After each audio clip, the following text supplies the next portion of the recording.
So today on Carbon Reels, let's talk about Last of the Mohicans.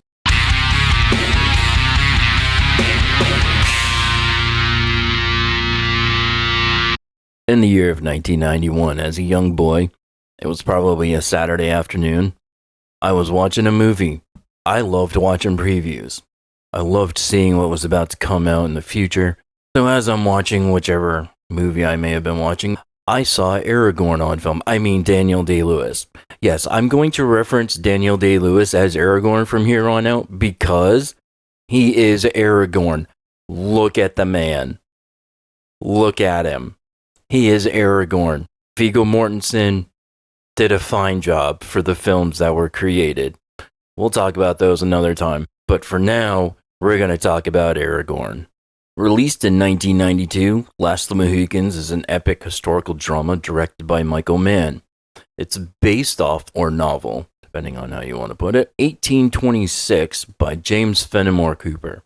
Now, before I get into too much detail, the first thing we need to talk about is the difference between the book and the film. They are nothing alike. In fact, in my opinion, it is one of the rare times the film eclipses the book. That's just my opinion. But I do feel like the book and the film are so different. They tell two different stories. They really are not the same. Now, the film in 1992 as a young boy was very violent. I was totally okay with that, right? I was a young kid. I loved watching action. But I will admit, the book is even more violent. So I can understand why they didn't go that route. In fact, there are things that happen in that book that you cannot talk about on YouTube without being demonetized. It is very violent. It is an excellent book. I've read it a number of times, but the point is, they have vast differences, and this is one of the rare cases I am okay with that. The film revolves around three men, Hawkeye, Uncas, and Chingachgook. Hawkeye is adopted by Chingachgook as a young boy when his family was murdered. The film also revolves around one of the greatest villains I have ever seen on film, Magua. This guy is brutal. So the story is essentially a rescue mission. The trio rescue Alice and Cora and Duncan after they're attacked by the war party. After they're rescued, the trio decide to escort Alice and Cora to Fort Henry where their father is located. The trio, considering the danger in the area and the lack of foresight from Duncan and the English military, they decide to go ahead and escort Alice and Cora to Fort Henry. They eventually deliver them to Fort Henry. Battle ensues. Big guns, big cannons.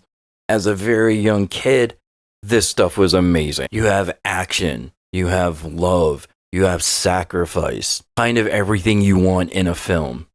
The last 10 minutes of this film are still the greatest last 10 minutes of any film I've ever watched. And I have watched a lot of films over the years. But the ending, the epicness, the action, what happens, what takes place, wow. Just wow. If you have not watched this movie, I highly suggest it. It is not for children. It is very violent, but it is very realistic. And of course, we cannot talk about this film without talking about the soundtrack. The soundtrack is amazing. It is simply amazing. I still listen to it to this day. In fact, I loved the film so much. I loved the soundtrack so much. I figured out how to play the main theme.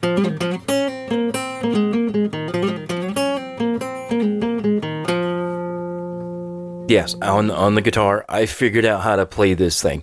It is simply amazing. Now, let's actually talk about the soundtrack for a sec, because it's not what you think. Back when the film was being created, the soundtrack was actually not working for the film. When Michael Mann sat down with Trevor Jones and Randy Edelman to go over the film, he didn't like it.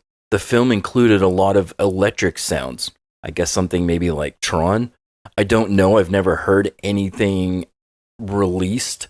But at the end of the day, The music was reworked by Trevor Jones and Randy Edelman and turned into one of the most amazing soundtracks of all time. The main theme is based off an Irish tune called The Gale, which you can actually find on YouTube. It is a beautiful piece of music.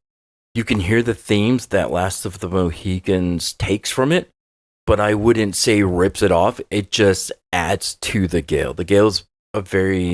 Gale is a simplistic version of what Trevor Jones and Randy Edelman eventually create.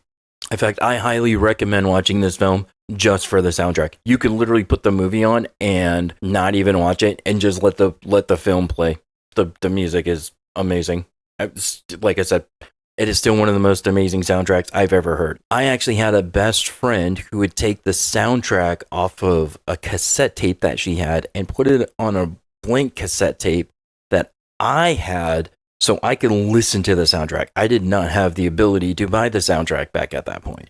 So the only way I could hear it was actually technically a ripped off version on an old cassette tape. And let me tell you, I went through a number of those things. Julia, thank you. The film has a few different versions. The main theatrical version is 112 minutes, but you have a director's cut, you have a main cut, you've got a bunch of different cuts. And it does actually change some of the film. There are shots that are in one version, and then there are shots that are in another version. I think the greatest version, in my opinion, is the longest version. You get to see Duncan in action. You actually get to see why the English are so feared. You get to see Duncan doing more, which is actually kind of interesting because back in the day, I absolutely hated this guy. I hated him, but it's okay. Now that I'm older, I get it. I kind of understand his story a little more. On a budget of $40 million, it made 143, give or take. We don't know the numbers on the back end, but let's just suffice to say that this movie was so big, from what I understand, that people were lined up in the theater. There was not enough seating for the people who wanted to see this film. In fact, I am just going to say this. I want it to come back to the theater. I would love to be able to go to the theater and see this film. I was too young. My parents thought it was probably too violent. Maybe we were too poor. At the end of the day, the fact is, I couldn't see it in the theater. Now, let's talk about Aragorn. This man is one of the greatest actors I have ever seen. And when I say one of the greatest, he probably is the greatest. And it's not because of any kind of gold. It is not because I think he is just way above everybody else. From what I have seen in his films, he gives it his all. He literally gives his films everything. And if you watch any of his other films, from Gangs in New York to another favorite of mine, There Will Be Blood, we'll talk about that another time, he is simply the character you see on the film. And why do I keep saying Aragorn? Because the man is Aragorn, running through the wilderness, chasing down his love. This man will not be stopped. The filming took place in the Blue Ridge Mountains of North Carolina. They include Lake James, Chimney Rock Park, and the Baltimore Estate. They are amazing scenes. I have not been there personally yet. I have no excuse for not going there, but at some point in my life, I will go. The film opened on September 25th of 1992 in 1,856 theaters, and let's just say the rest is history. Last of the Mohicans is still the greatest 1992 film. So here in Carbon Reels, we like to talk about film. So let me know your thoughts. Let me know what you guys think of this movie. If you have not seen this movie, I highly suggest you go watch this movie. Today is Halloween, but I don't really care. It could be Christmas Day. It could be Thanksgiving. It doesn't matter. Any time of Last Mohicans is a good time with Last of the Mohicans. So, I'm your host, Aaron, with Carbon Reels. Let's talk about film.